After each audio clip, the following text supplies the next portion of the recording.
Então, pessoal, nós vamos agora estudar o gênero lírico, a poesia lírica, que é o primeiro gênero literário, né? Nós já vimos esse conteúdo de gêneros literários, né? Vimos o gênero épico, lírico, dramático, né? Só que agora nós vamos ver mais especificado cada um desses gêneros. Gente, o gênero lírico, ele está mais voltado para a poesia, né? A poesia, que é a poesia lírica. Então, o gênero lírico originou-se na Grécia Antiga, época em que a manifestação poética era apresentada ao público oralmente, em forma de canto, o qual era acompanhado por um instrumento musical chamado lira, né? Por isso que daí vem o nome lírico. Sua manifestação em forma de canto perdura até o final da Idade Média, momento a partir do qual o gênero lírico passa a ter na palavra escrita seu principal meio de composição e de difusão. Então, pessoal, quando ele se originou, né, na Grécia Antiga, esse gênero lírico, ele era feito para ser cantado nos palácios, cantado na corte, né, e acompanhado de um instrumento musical, né. Na Idade Média, nós estudamos que é um movimento literário chamado trovadorismo, que é o primeiro movimento literário que a gente estuda na literatura. Nesse movimento literário, nós estudamos sobre a questão das cantigas, né? As cantigas, né? Os poemas eram cantados, né?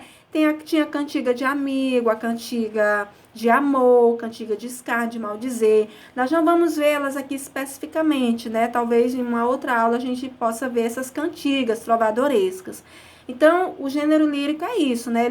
Ele se originou dessa palavra lira, que era um instrumento musical que era usado para acompanhar esses poemas que não eram recitados, na verdade eles eram cantados, né, pelos cavaleiros medievais nas cortes. Esse registro no papel, né, depois desse gênero lírico, né, passou com o advento da tecnologia, né, do material impresso, esse tipo de cantiga, de cantos, passaram a ser registrados no papel. Então, esse registro no papel contribuiu para que cada vez mais os poetas experimentassem formas mais sofisticadas de composição, certo? Então, quando começou-se a não mais cantar esses poemas, mas se escrever, então, essa escrita, ela tornou-se mais sofisticada, né? O poeta, ele começou a se expressar de forma mais bonita, utilizando algumas formas de composição, como as rimas, né? A seleção vocabular, né? Procurando palavras mais adequadas para colocar dentro do poema, para rimar com outra. Utilizou-se também o uso da métrica, vocês já estudaram a metrificação no bimestre passado, sobre metrificação, você sabe o que é isso, né? Que é poemas que são metrificados, cujas sílabas são contadas dentro do verso. Isso aí vocês já fizeram a escansão, que é a contagem de sílabas poéticas. Então, com o advento da tecnologia, né, das impressões, esses poemas passaram a ser escritos e de forma mais sofisticada, com o uso, né, de alguns recursos, como a métrica, as rimas, seleção ou escolha vocabular e a disposição das palavras no espaço gráfico, né? Essas características, porém, isoladamente não definem o gênero lírico, que também apresenta como traço principal a manifestação da subjetividade. Então, a característica principal do gênero lírico é essa presença da subjetividade, que é algo que vem do interior, né? Parte das emoções, né? Das impressões pessoais de um eu lírico que escreve. Então, isso é subjetividade. É você descrever algo como algo subjetivo, né? Algo que se apresenta de forma muito ligada com as emoções, com os sentimentos. Subjetividade é o oposto de objetividade. né? É uma das características do gênero lírico, mais especificamente da poesia lírica, essa questão da subjetividade. Características, né, do gênero lírico, né? Vou descrever algumas características aqui. Primeiro, tem um eu lírico, que é aquela voz que fala no poema. Ele pode ser também chamado de sujeito lírico, sujeito poético. Então, o eu lírico, como uma das principais características do gênero lírico é a manifestação da subjetividade, ou seja, a manifestação de aspectos ligados à interioridade de um sujeito, dá-se o nome de eu lírico à voz que se expressa no poema. Então, gente, no texto poema, no gênero lírico, aquela voz que está falando dentro do poema, nós chamamos de eu lírico. Assim como nos textos narrativos, aquela voz que está narrando, nós chamamos de quê? De narrador. No poema, nós chamamos de eu lírico, ou sujeito lírico, ou sujeito poético. É a mesma coisa. No entanto, há que se atentar para o fato de que o eu lírico não necessariamente corresponde à voz do poeta, né? O poeta, ele pode ser uma mulher se expressando com uma voz de homem, com o eu lírico masculino, como nas cantigas de amigo, né? Nas cantigas de amigo trovadoresca, lá da Idade Média, o eu lírico era masculino, aliás, aquele que escrevia era um sujeito, um homem, era masculino, porém, a voz que falava dentro do poema, nas cantigas de amigo, era a voz de uma mulher. Então, o eu lírico era feminino. Então, o eu lírico, a voz que fala no poema, ele não se confunde com a questão do poeta, né? Não é o poeta que está falando, é uma voz que está falando, que é o sujeito lírico, o eu lírico. Afinal, ele pode materializar em seu poema um eu lírico distinto do seu eu biográfico. É o exemplo que eu falei das cantigas de amigo, que quem escrevia era um homem, porém com um sujeito lírico feminino. Vamos ler esse poema aqui, Porquinho da Índia, de Manuel Bandeira. Quando eu tinha 6 anos, ganhei um porquinho da Índia. Que dor de coração me dava, porque o bichinho só queria estar debaixo do fogão. Levava ele para a sala, para os lugares mais bonitos, mais limpinhos. Ele não gostava. Queria era estar debaixo do fogão.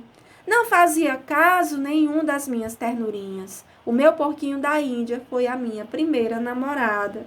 Olha, gente, o sujeito lírico aí falando, né, expressando os seus sentimentos, expressando a sua subjetividade em relação ao porquinho da Índia que ele tinha, né?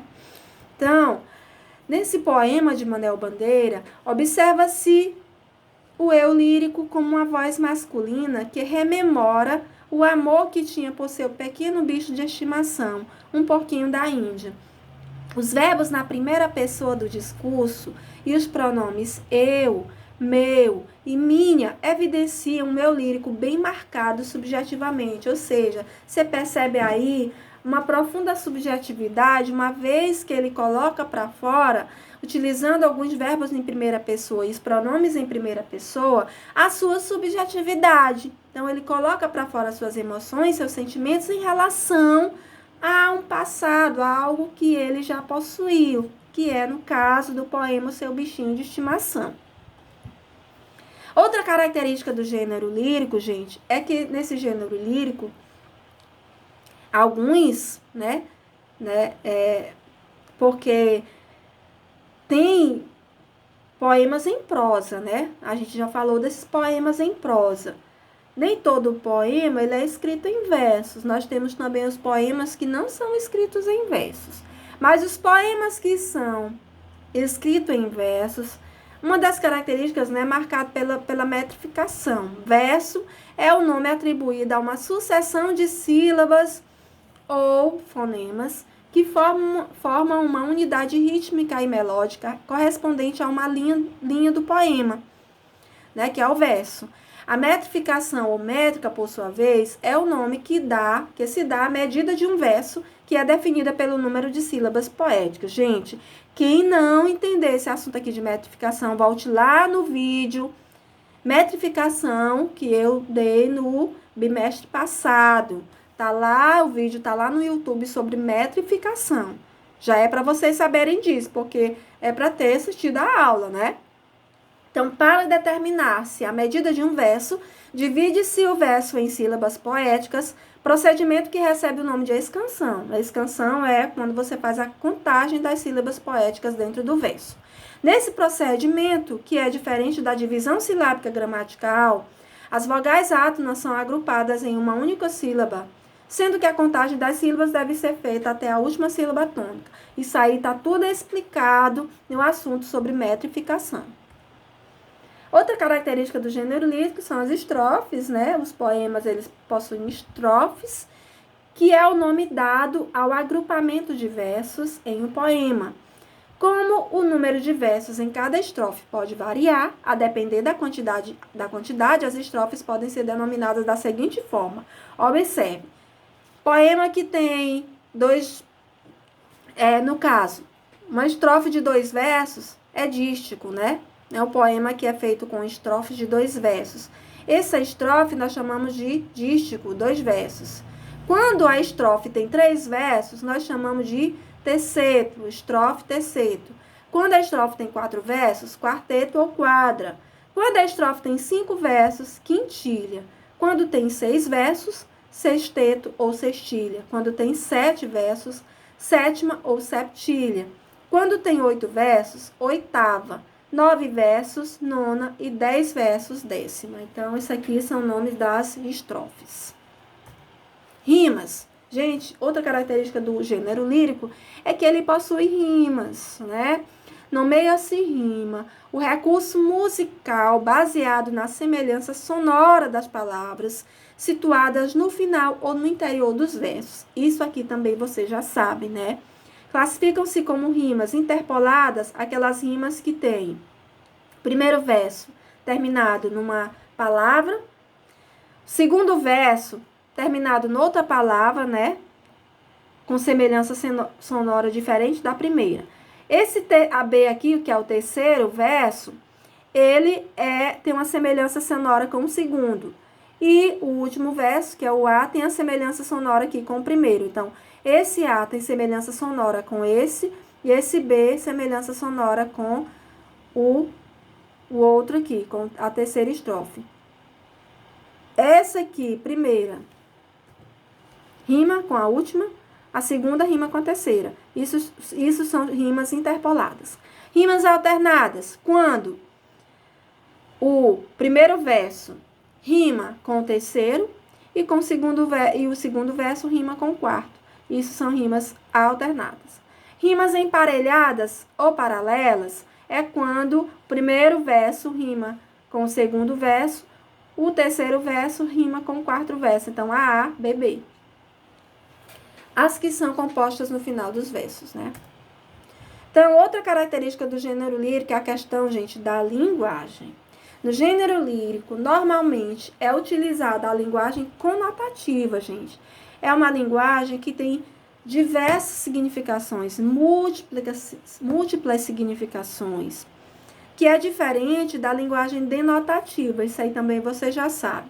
Linguagem conotativa, sentido figurado, ou seja, ela tem várias significações. E a linguagem denotativa é a linguagem literal, real, que é o significado do dicionário. Então, linguagem conotativa e linguagem denotativa.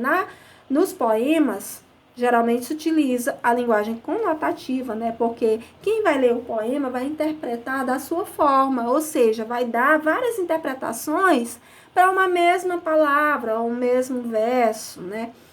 Então, é utilizada a linguagem conotativa, ou seja, quando as palavras empregadas estão em seu sentido figurado, em seu sentido poético. Assim, o poeta tende a alterar o sentido de palavras cristalizadas no cotidiano para atribuir um sentido mais amplo, ou seja, dar ao leitor formas variadas de interpretação. E é por isso que ele pega uma palavra, né, comum e coloca dentro do contexto no sentido figurado.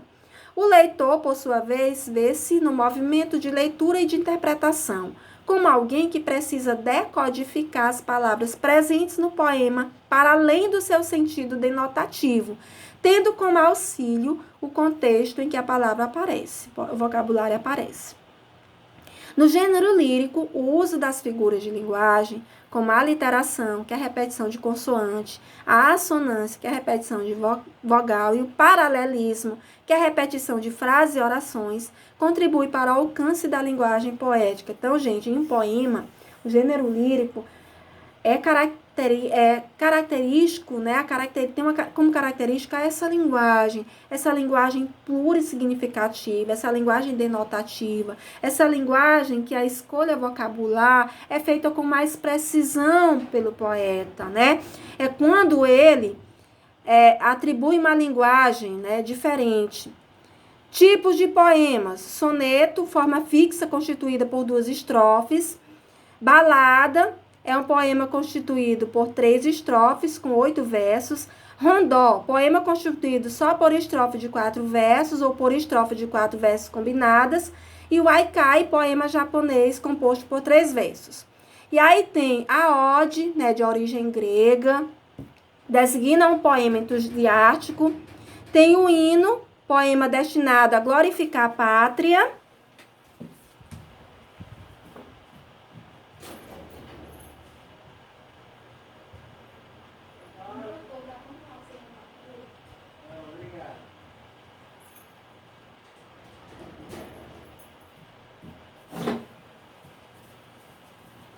Pessoal, desculpa aí, é que eu fui ali na porta, porque tinha uma pessoa batendo. A pessoa me atrapalhou aqui, mas vamos continuar, que eu não quero parar, não. Então, gente, a ode, de origem grega, designa um poema entusiástico, de exaltação, significando o mesmo que canto. Estrutura-se geralmente em estrofe de 4 versos. Tem como temática assuntos ligados à natureza. Hino, poema destinado a glorificar a pátria ou louvar entidades religiosas, estruturas semelhantes à da ode. Écloga, poema que apresenta diálogos sobre temas bucólicos e pastoris. Idílio, poema curto de caráter bucólico, pastoril, difere-se da écloga por não apresentar diálogo. Elegia, poema que trata de acontecimentos tristes ou da morte de alguém. Sátira, poema que censura os defeitos humanos, evidenciando o ridículo de determinada situação. Vilancete, poema constituído só por uma estrofe de 4 versos ou estrofes de 4 versos combinadas com estrofes com 8 versos. E o epitalâmio, poema composto em homenagem às núpcias de alguém. Então, gente, sei que a gente não vê muito, né? Não tem nem no livro de vocês, mas eu resolvi colocar para vocês, né? Quando ouvirem essas palavras, vocês saberem do que se trata, né? São tipos de poemas, ok? Então, gente, eu coloquei aqui um poema, e esse poema tem na primeira página do livro de vocês, que é um poema de Fernando Pessoa. É um poema do gênero lírico, ele é do heterônimo Álvaro de Campos, é um heterônimo de Fernando Pessoa. Então, diz assim: todas as cartas de amor são ridículas. Não seriam cartas de amor se não fossem ridículas. Também escrevi em meu tempo cartas de amor, como as outras, ridículas. As cartas de amor, se há amor, têm de ser ridículas. Mas, afinal, só as criaturas que nunca escreveram cartas de amor é que são ridículas. Quem me dera, no tempo em que escrevia, sem dar, por isso, cartas de amor ridículas. A verdade é que hoje as minhas memórias dessas cartas de amor é que são ridículas. Todas as palavras esdrúxulas, como os sentimentos esdrúxulos, são naturalmente ridículas. Então, gente, é um poema que trata da impressão, né, pessoal do poeta Álvaro de Campos sobre a questão das cartas de amor, sobre o amor. Então, você percebe uma subjetividade muito forte do eu lírico, né, falando nesse poema sobre as cartas de amor, né, lembrando de quando ele escrevia cartas de amor, né, com toda a sua subjetividade, carregada de emoção, de sentimentos. Então, esse é um exemplo de um poema tipicamente lírico, um poema carregado de subjetividade. Então, gente, essa foi a nossa aula. Espero que tenham compreendido. Bons estudos para todos.